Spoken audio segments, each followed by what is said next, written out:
Hello everyone, আসসালামু আলাইকুম। আজকে আমি রেসিপি নিয়ে আসলাম। আজকে হচ্ছে দেশি মুরগির মাংস আমি ভুনা করব। এটা হচ্ছে ছোট দেশি আলু দিয়ে। তো এখানে আমি ছোট দেশি আলু নিয়ে নিলাম, সুন্দর করে কুটে ধুয়ে এটাকে নিয়ে নিছি। এখন আমি রান্নাতে চলে যাব। তখন এখানে আমি একটা হাঁড়ি বসাই দিছি। এখন সয়াবিন তেল দিয়ে দিব। তো এখানে আমি কয়েকটা তেজপাতা দিয়ে দিলাম। তেজপাতাগুলো দিয়ে দিচ্ছি। এখন আমি পেঁয়াজ বাটা, রসুন বাটা, কাঁচামরিচ বাটা সব বাটা দিয়ে দিচ্ছি। আমি কয়েকটা গরম মশলা দিয়ে দিলাম। তো মশলাগুলো আস্তে আস্তে কষতেছে। এখন আমি হলুদের গুঁড়া, রাঁধুনি মশলা,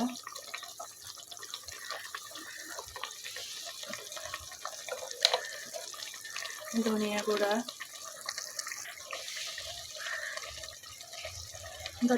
মশলা সব দিয়ে দিছি। এখন আমি পরিমাণ মতো মরিচ গুঁড়া দিয়ে দিব, যেহেতু এখানে কাঁচা মরিচ বাটা আছে।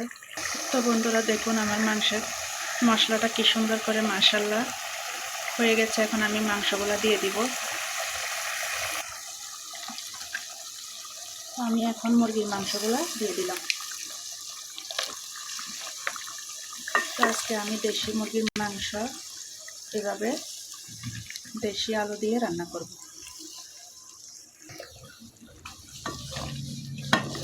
তো আমি আস্তে আস্তে করে হালকা আছে এটাকে রান্না করব, আস্তে আস্তে জাল করে নিব। তো বন্ধুরা দেখুন আপনারা প্রথম থেকে শেষ পর্যন্ত আমার দেশি মুরগির রান্নাটা। তো বন্ধুরা দেখেন মাংসটা কষানো হয়ে গেছে।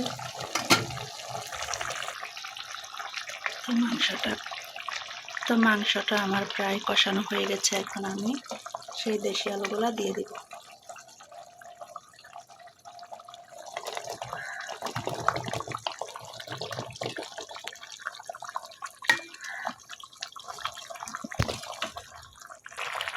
তো এখন আমি সামান্য লবণ দিয়ে দিব, লবণ কম হয়েছে।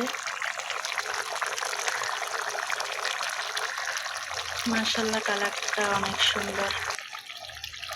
তো দেখুন বন্ধুরা আমার এই আস্তে আস্তে এটা হয়ে গেছে। হালকা একটু পাতলা জল দিয়ে দিব, যাতে মাংসটা সিদ্ধ হয়ে যায়, আলুটাও সিদ্ধ হয়ে যায়।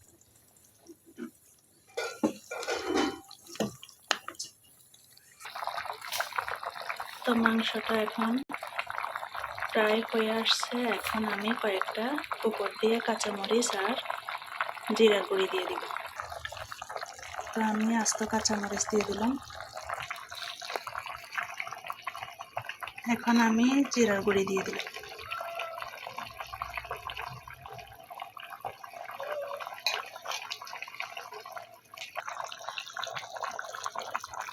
মাশাআল্লাহ ফ্লেভারটা অনেক সুন্দর, গ্রান বের হয়েছে। তো বন্ধুরা আপনারাও এইভাবে দেশি মুরগি দিয়ে দেশি আলু দিয়ে রান্না করতে পারেন। তো আমি অল্প করে, বেশি দিই নাই, ধনিয়া পাতা দিয়ে দিছি যাতে আরো সুন্দর হয় কালারটা। মাশাআল্লাহ মাশাআল্লাহ।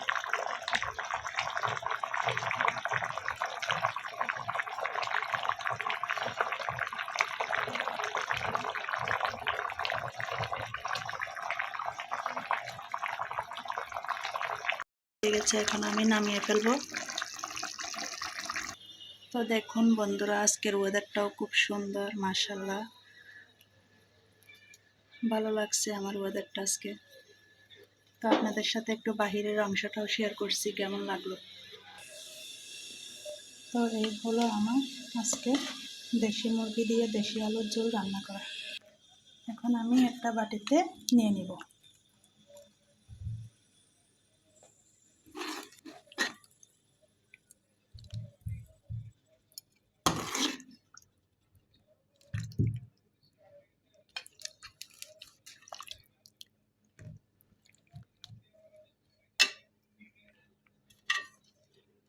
দেশি মুরগির মধ্যে সবই হাড্ডি থাকে।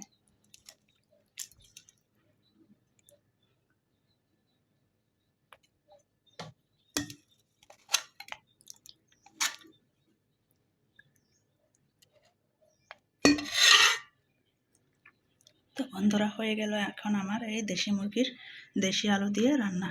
তো বন্ধুরা কেমন লাগলো আপনাদের কাছে? যদি কোনো অংশ ভালো লেগে থাকে তাহলে চ্যানেলটি সাবস্ক্রাইব করে অল বাটনটি অলে রাখবেন, নোটিফিকেশান অন রাখবেন, তাহলে আমি ভিডিও ছাড়ার সাথে সাথে আপনাদের কাছে পৌঁছে যাবে।